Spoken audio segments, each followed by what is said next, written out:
Welcome to Writer's Morning Out session, friends. Um, Writer's Morning Out is a chapter of the North Carolina Writers Network, and we're very proud to be associated with them. We've been associated with them for at least a dozen years, and we do, for anybody new, we do a couple of open mics a year, and upcoming is our favorite, it's not a competition, the slush pile, in which really daring people submit the first page of something, and a panel of judges decides on by the end of the first page whether they want to read any further or not. Like editors trying to clear up their slush pile on a Friday afternoon, when they're really ready to go home and have a drink. So, and our judges are just tops. It's fun, always fun. So be on the lookout for that.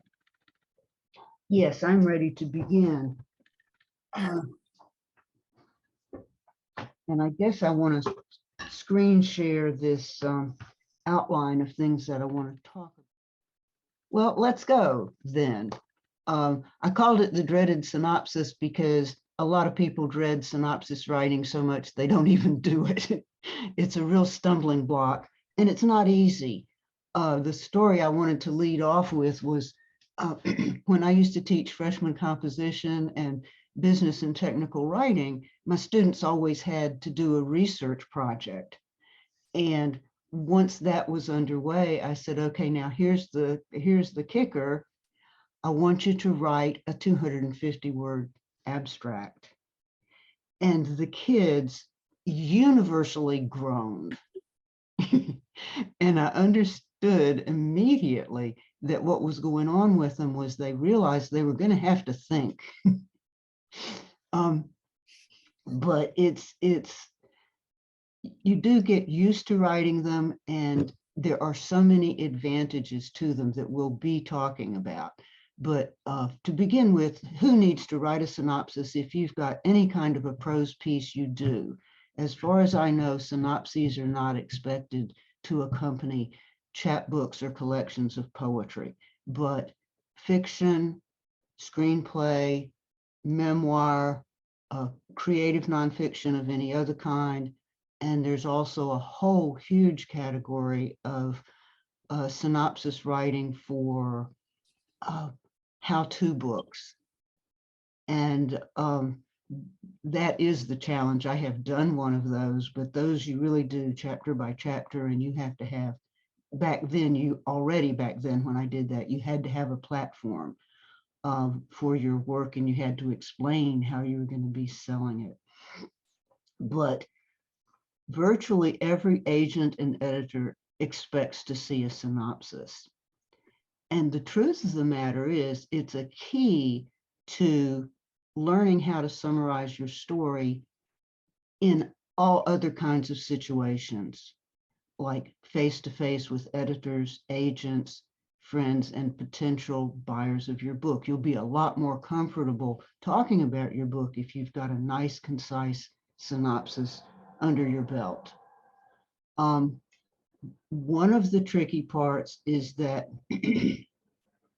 agents and editors may require or request different parameters.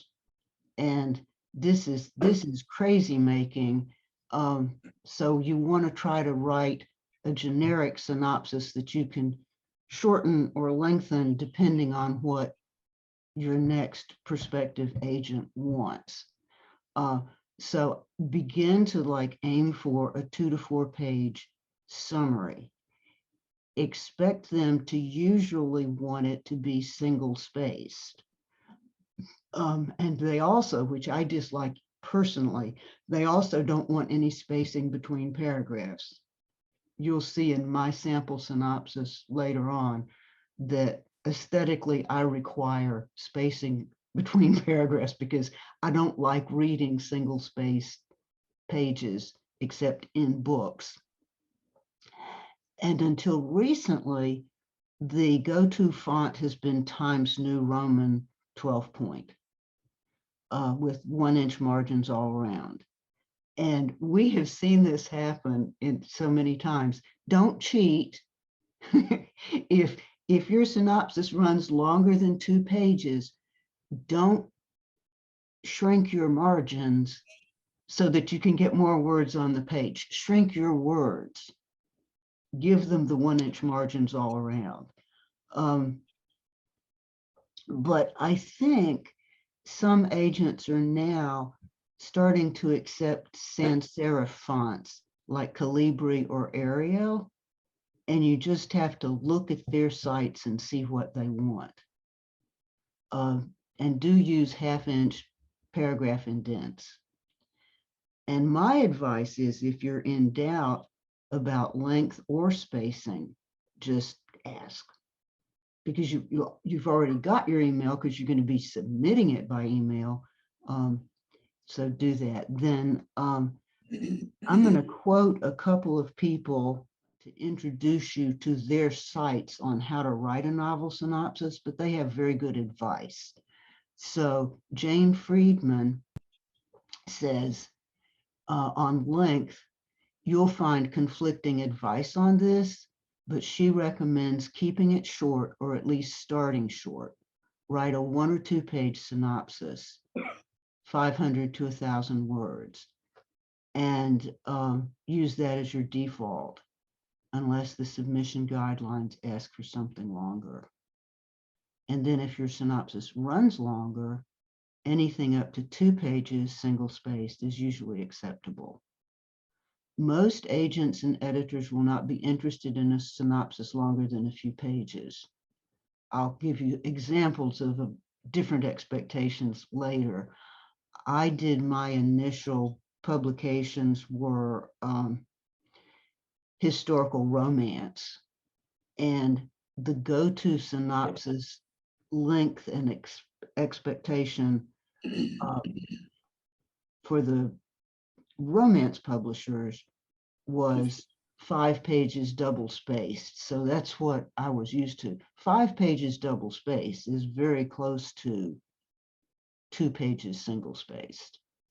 Anyway, but Friedman's site is How to Write a Novel Synopsis. Nathan Bransford has an excellent site as well. It's practical, it's upbeat, and he's very encouraging. And there's a sample of his synopsis, but I wanted to read what he says about the synopsis. He has also been an editor, so an agent, and he has looked at a lot of synopses.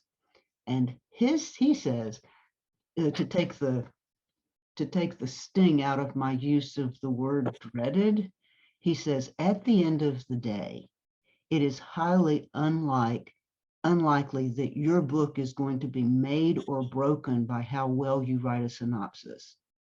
It's not something that will likely see the light of day beyond your agent or editor.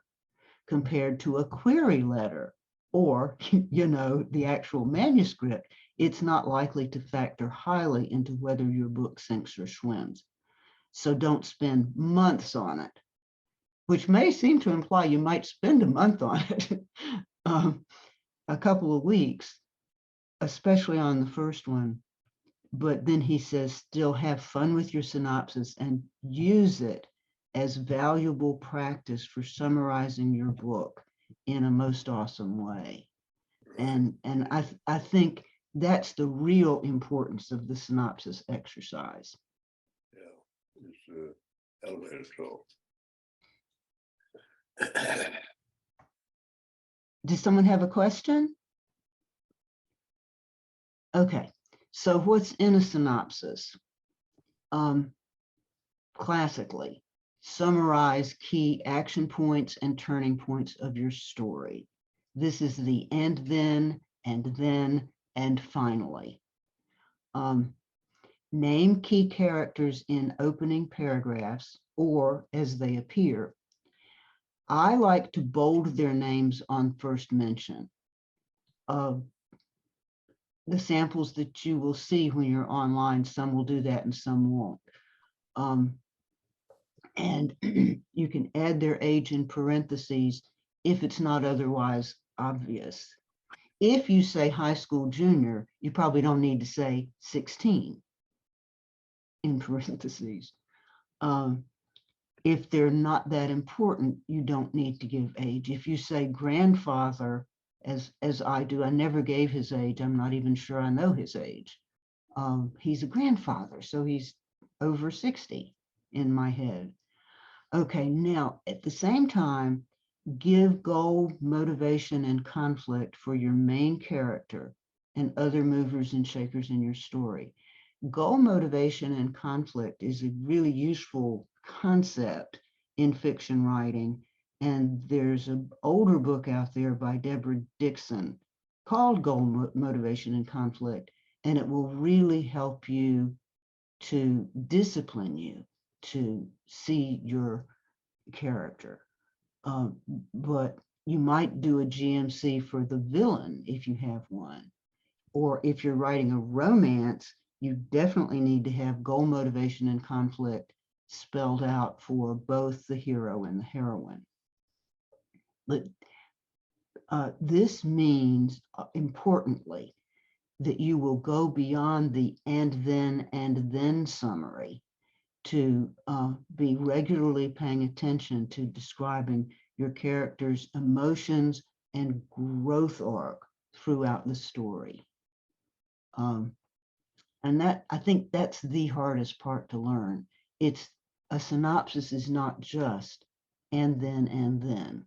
It's not just scene by scene. It's the story arc and the character's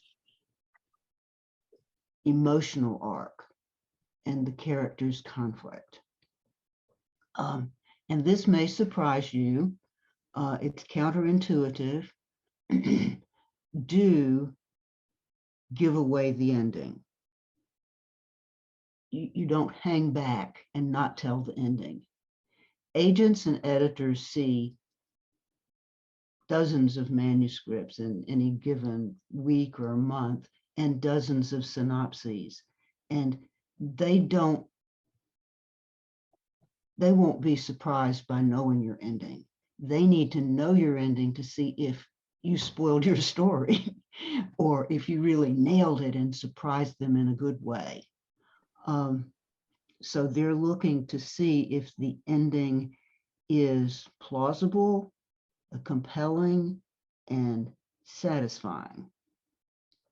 Then another thing in the synopsis, by convention, and this may feel really weird, they are written in third person and present tense. I don't know why. I don't understand why, but it's a little bit of a kind of a twist. If you've written your book in first person present tense to shift to first person past tense to switch to third person and present tense, you'll get over it. You'll get used to it. But it can take a minute, a few minutes.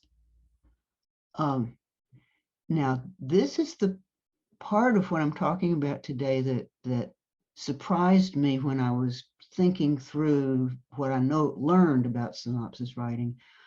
There are other types of short or summary story treatment that are not unrelated to your synopsis and not unrelated to the process of learning to write a synopsis. How many of you have heard of log lines? Yeah. Okay. It's also called the elevator pitch. Oh, yeah. Yeah. Yeah. Yeah. But elevator pitch is the main definition of elevator pitch is how to pitch yourself on an elevator, not how to pitch your book. It's for working folks looking for jobs. And we've just appropriated that term because you go to a conference, you're in an elevator, and you need to have an elevator pitch for your book when somebody says, so what are you working on? That's right. Yeah. And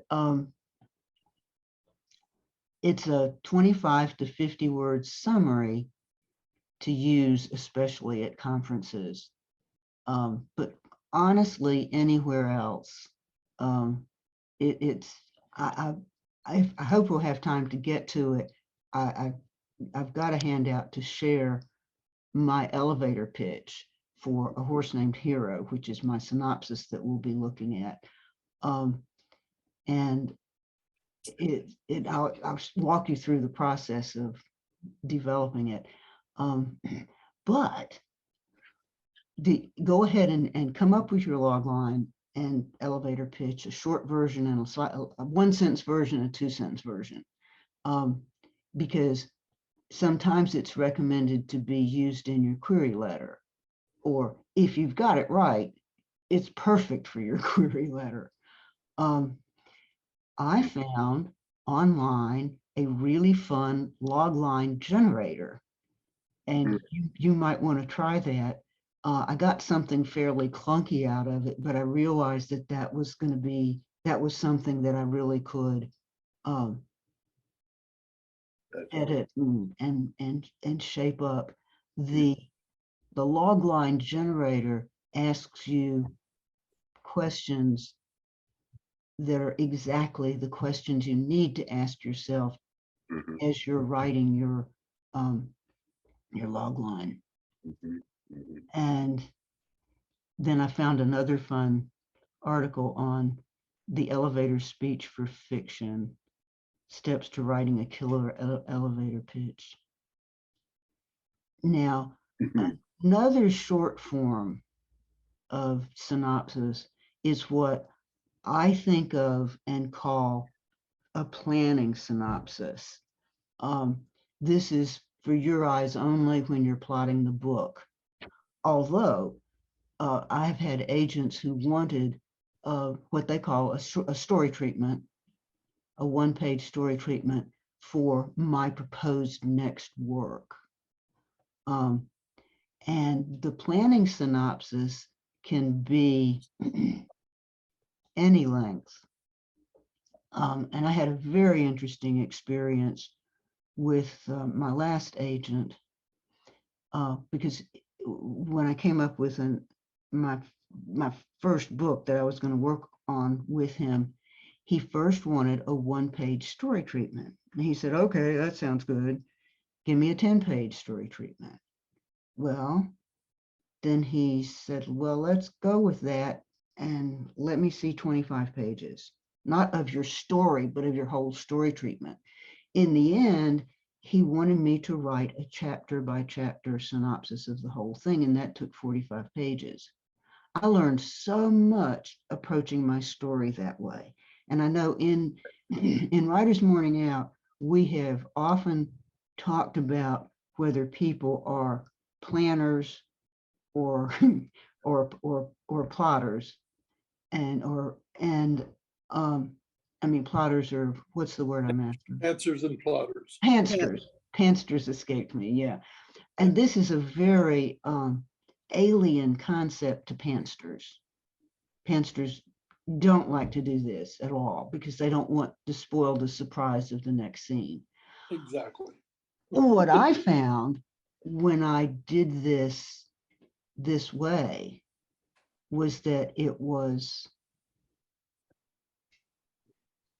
really released me to a kind of freedom when writing the book, because the next scene was already sketched out for me. And so all I had to focus on was getting the words right and the emotions right. The dialogue. So it might work for you, it might not. Now, the third type of synopsis is the marketing or selling synopsis, and that's what this session is all about. And remember, give away the ending. Do not tease agents and editors. They've already seen everything. They don't need to be surprised by the ending of your book when they read the whole thing. It just needs to be well done. Um, and then an all-purpose short summary, not specifically a log line, which is which is a teaser and an advertisement, but a all-purpose 100, 200 word short summary has several uses. It will have a place in your marketing materials. For instance, in blogs, on Facebook, and any website you might design. In this case, do not give away the ending. If you are, then and finally, another form of summary, which I realize belongs in this array, is the back cover blurb. And the back cover blurb is always a teaser. For many prospective buyers, it's the make or break element when they are looking to buy your book. Here again, do not give away the ending. The angriest I think I ever saw a fellow writer was when she discovered that her young editor had given away the ending of her book on the cover blurb. She was furious, and it was published and too late to do anything about it. Nevertheless, if you are traditionally published, your editor and their marketing division will do the back cover blurb. And the reason is they've got a sense of how they want to sell your book, how your book fits into the kinds of things that they sell, and what is needed. I heard, and I don't remember who the author was anymore once, that there are a couple of best-selling authors out there who are important enough to their press that on their insistence, they are allowed to participate in, even write their own back cover blurbs. But then if you self-publish, writing the back cover blurb will be on you. And frankly, it's got to be one of the easiest things in the world. Just pick up any book in like the book you're writing and look at the back cover and figure out how to do something similar. I think there's just an inordinate number of books that can serve as models for you. So this would be a good time to ask if anyone has questions so far. Yes, Jody. Unmute. Unmute, okay. So what's the distinction, when you use the term blurb to describe what the book description on the back cover, so is that the same word that we use when, like, we ask other writers to write a blurb that will appear on the back cover that's an endorsement? Or is there other two different terms for those two things? You know, that's a good point. I think we use the word blurb to describe both the summary and the endorsement. Okay. Yeah. All right. And the other thing, this is really interesting because I keep seeing online people talking about Synopsis and using the Synopsis as a marketing tool. But again, this is a terminology thing. You wouldn't use something that gives away the ending as a marketing tool. Right. That's only for agents and editors, right? Yeah. The synopsis that gives away the ending is a marketing tool for you to market your book to agents and editors. Publishers. Right. So how would you distinguish that in terms of terminology from a synopsis that doesn't give away the ending that you use for marketing purposes for your potential readers? Is there a Well- different term for that? This should not be a different tone term. There doesn't. You think it both? I'm is just, but they are usually the Intended use. the summary that you're going to use to market to readers does not have your ending. does not have the ending and is generally shorter. Okay, Is so, a great deal shorter. right, okay, okay. So it's summary versus synopsis. Good, that's a good distinction. Okay, all right, Yeah, yeah, thank you. yeah. Other questions? I agree. I think that's, the Judith? summary would be what you'd be sharing with friends. The synopsis is what you're doing for agents, right? Yes. Okay, I agree with that. I mean, then that might be only be a page or less than a page, that summary. You're just trying to put down what basically happens without the ending in 2-3 paragraphs, right? Well, let's see if we can get to my sample because it's really There you- very close to the log line. Perfect.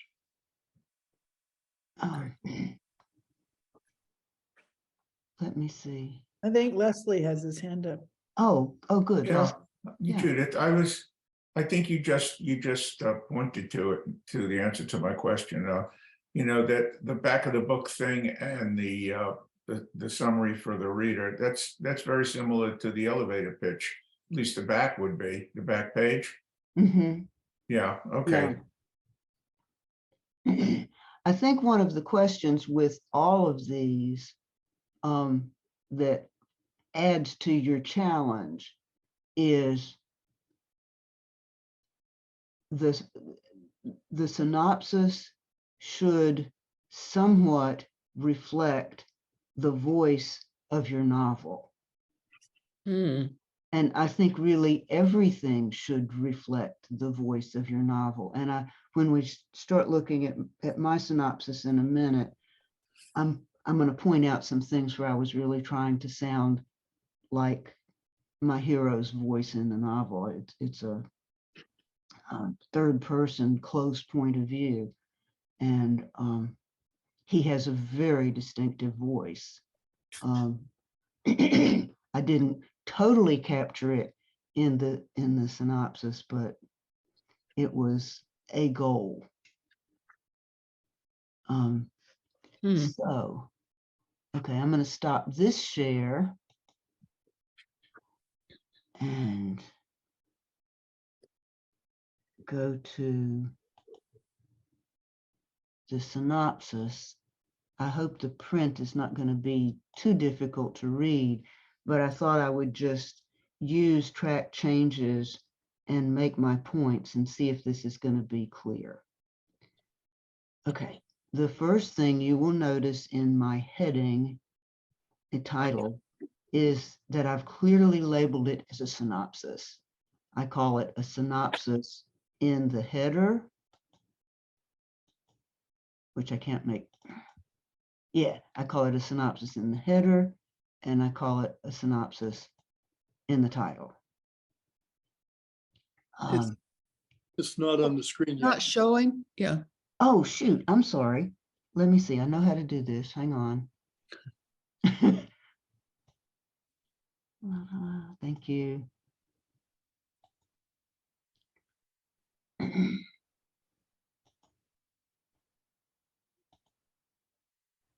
There you go. Yeah, it's the left side's cut off a little. There you we go. got it. That's good. Oh, okay, well, yeah, much better. Okay, so I'll just see if I can do this again. You want to clearly label it as a synopsis. So I did that in the header here, and I did that under the title. So you give your character's name as soon as possible. And I like to do it in all caps. If you kind of stroll down the page, you'll see Angie Begay in caps, his grandfather, Nota Tosi in caps, his father, his mother. Um, moving on down, other names show up, Virgil Tucker when he gets to the school.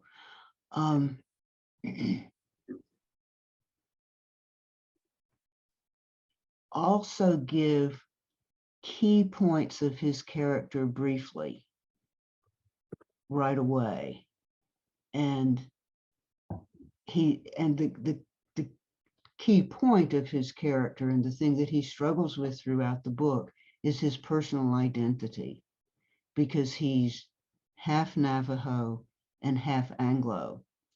And as we'll show, as I show later on throughout, really the synopsis, when he's on Navajo Nation with his friends from childhood, the other boys just really rag him about being Anglo.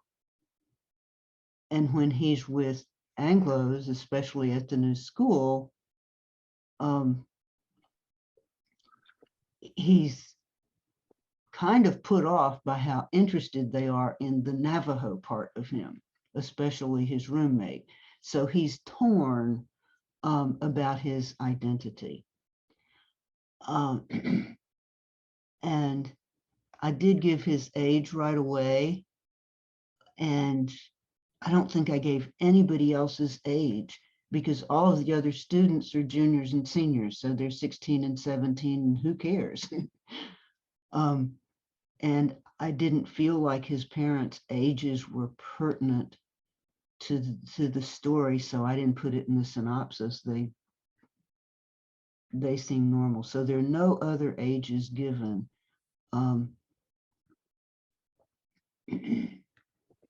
Let me see. Then just a quick note, when he goes to, he is sent, and he feels like he's been sent into exile to Verde Valley School. I've been there, it's beautiful.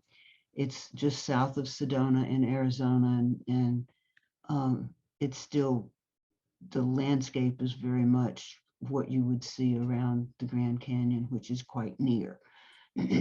But if you have anything that you're going to abbreviate, do what you would do in any like scientific article or anywhere. Give the abbreviation that you're going to use in parentheses, and then use that abbreviation throughout. Now, let me see. Here's an example, and there are many throughout, very simply, of my trying to write the synopsis in his informal voice. And that is here, when I say Hamp's already taken advanced courses. I don't say Hamp has already taken, because this is the informal colloquial way he talks and thinks.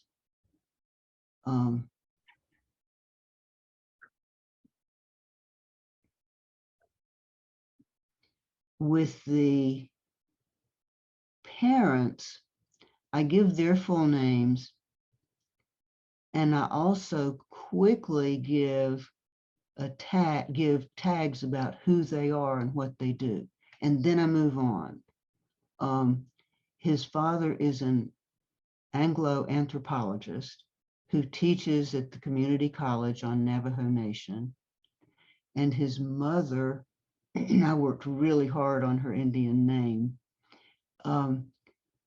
is a former Miss Navajo Nation, also a tribal elder, and also a practicing social worker. And that's all I ever say about them, except when they are on scene. But that's at the heart of who they are. Well, Miss Navajo Nation is a wonderful, not a beauty pageant. It is a wonderful contest for young women, and in which to represent Navajo Nation around the world, which they still do, they need to show not only that they are fluent in the Navajo language, but also that they have a knowledge of the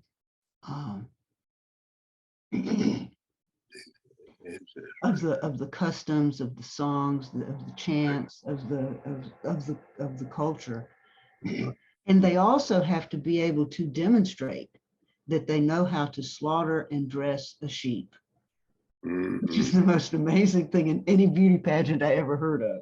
So they're very clear to say it's not a beauty pageant, but it's a pageant to find someone who can represent the culture.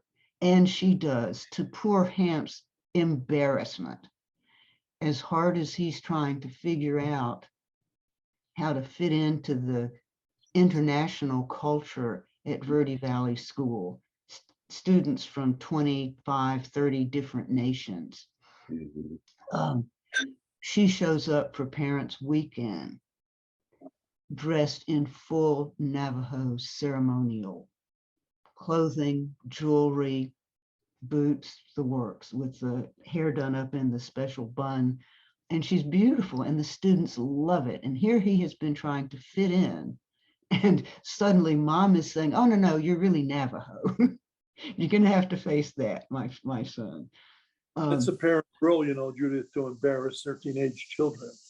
It's imperative for parents to. That's the parent's role. Oh, yes. Well, she embraced it fully.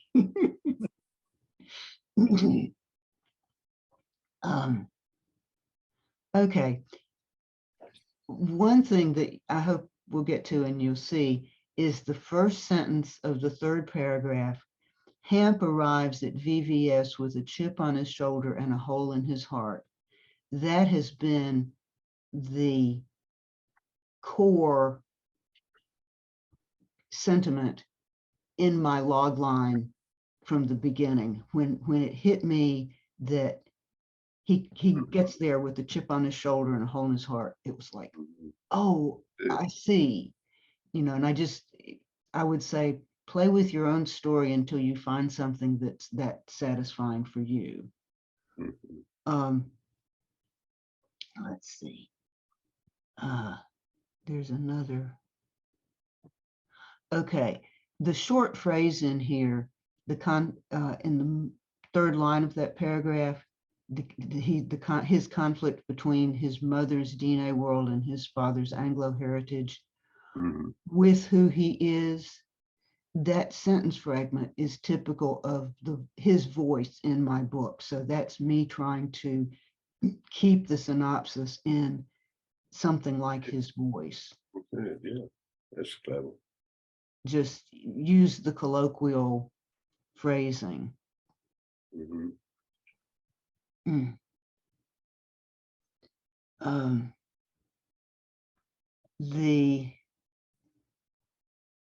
One of the conventions of the synopsis that I learned how to write for romance is that you have all this stuff at the beginning where you do the key characters, the good guys and the bad guys.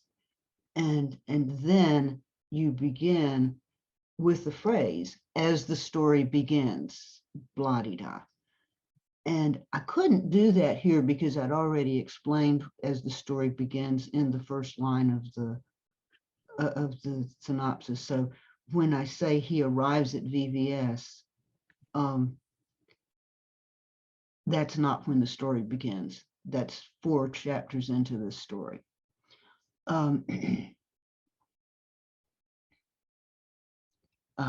But when he gets there, he gets in trouble his first day. And this is where I introduce, well, I don't introduce the horse's name yet because he didn't know it. But he falls in love with the horse that he had seen being abused only a few weeks before at the weekend rodeo on Navajo Nation. And he's absolutely horrified to see that they have an abused horse because it's supposed to have an exceptional equestrian program. So he takes off and rides the horse. But the thing that I like about this paragraph is that as I went back in later, I added already the last two short sentences. He loves this horse. Now he has a cause. So that goes to motivation. Mhm. Let me see. Okay, then the second paragraph up from the bottom, beginning back at the horse's paddock, ends with nothing he'd like better. His punishment for breaking all the rules is that the school is still going to let him ride, but he is given extra duties, Mhm. cleaning paddocks, barns, and tack. And that last sentence fragment, nothing he'd like better, is another attempt to stay in his voice. Mhm. His roommate becomes very important. And I give a really quick characterization of his roommate. Clint is a Western movies fanatic like Hamp's dad. And this is one of the fun threads in the book that I hit on a couple of times in the synopsis, that Clint is thrilled to have an authentic American Indian roommate, and Hamp is insulted to be reduced to an icon for his roommate's privilege. Let me see. And then I do a quick summary. When he meets Mai Nakamura, a very, very delicate, sad Japanese girl, crying in a horse stall, he's shocked because she could be the twin of his girlfriend that he still thinks he killed in the accident. He takes responsibility for that.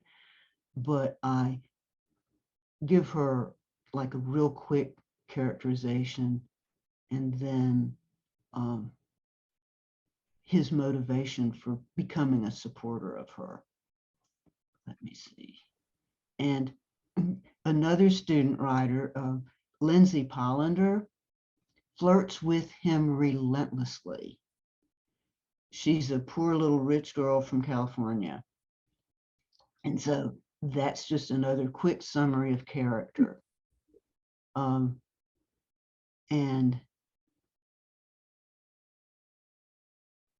I didn't give a characterization of her horse quit bucking because you find out immediately that, yep, he bucks when he shouldn't.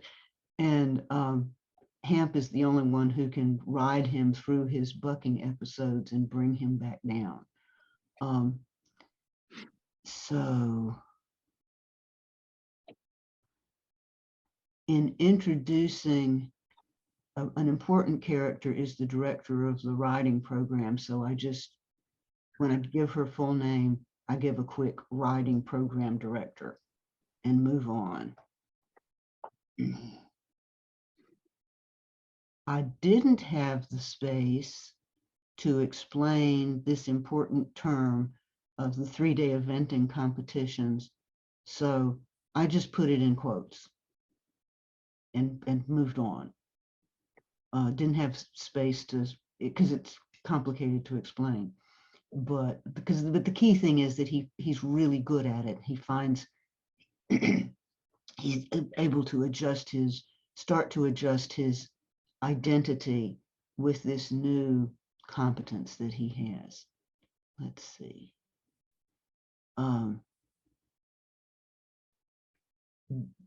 What is happening to his dream of becoming the next Navajo All-American Rodeo champion? This is a key turning point in his growth. So you want to be sure to show turning points in your characters, in your summary. I would say finish it and go back through it and say, where are my turning points?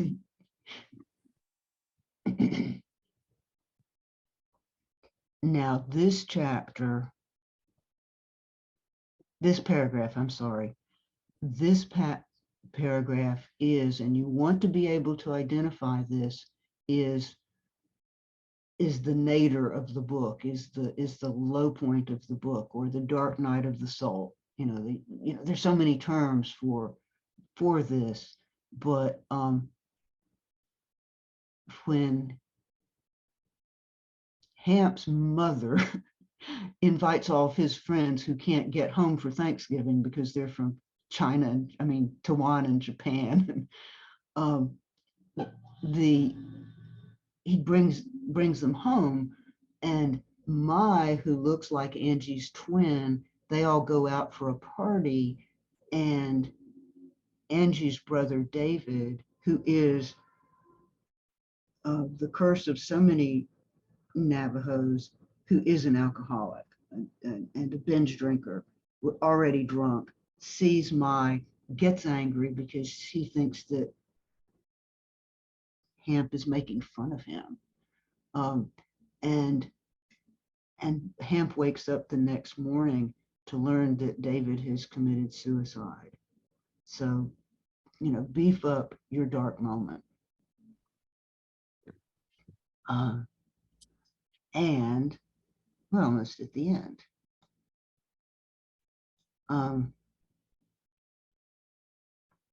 And I kind of knew how the book was going to end, but I had a hard time writing it because I wanted him to have a happy ending. He's a character at the age of 28 in a book that I've already finished and published.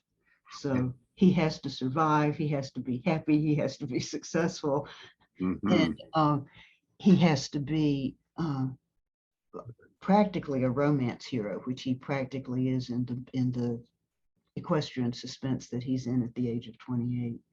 So I give him all this happy ending stuff, and it was as much fun to wrap it up in the synopsis as it was to wrap up chapter by chapter at the end.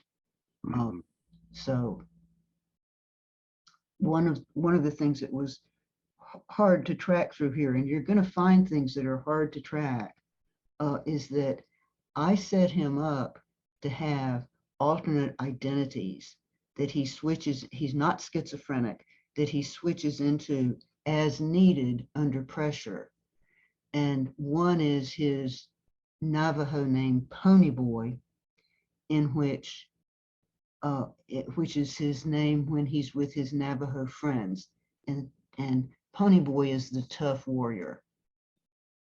And the Navajo boys can be pretty mean to each other, trying to emphasize how tough they are and what worthy warriors they are.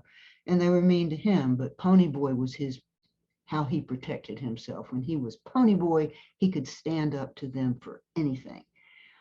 But also he had a third identity, Manuelito, who was a 19th century Navajo hero, a chief who saved his people when Anglos came and put them on a forced march, attempting genocide.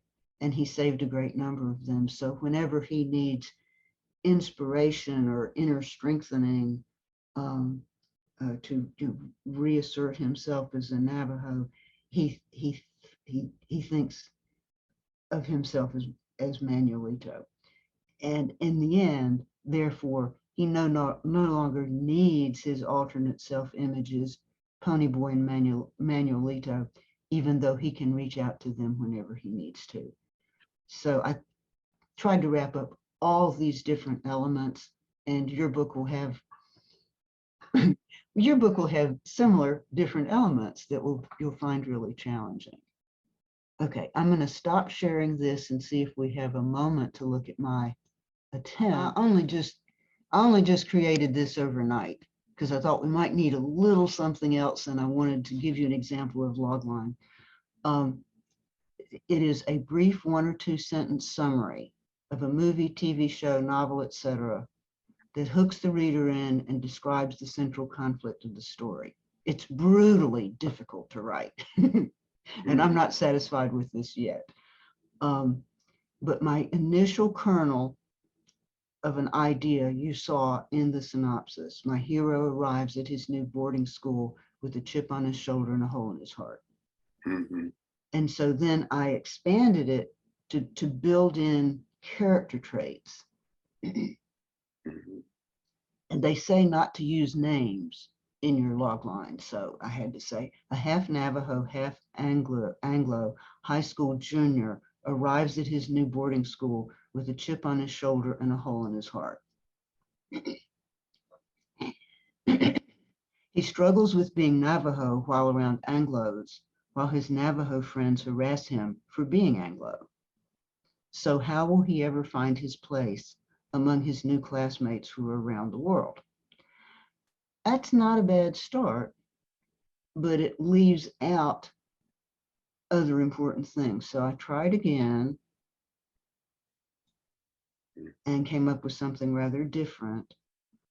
A half Navajo, half Anglo high school junior arrives at his new boarding school with a chip on his shoulder about his half-breed heritage and a hole in his heart over his girlfriend's death in a wreck where he was driving, not that drunk. His one hope to restore his self-respect is to rescue an abused horse named Hero. mhm, And that's getting closer mhm. because it's got character and conflict, and I've still been able to stick with my kernel Mhm. of the conflict. And I highly recommend, I put this at the bottom, there are a number of sites online about log lines, but this one I tried it out and it was fun. I guess I might have it in both places, but Studio Binder just asks you a series of questions and it will really help you wrap your mind around log lines. Good. We made it to the end.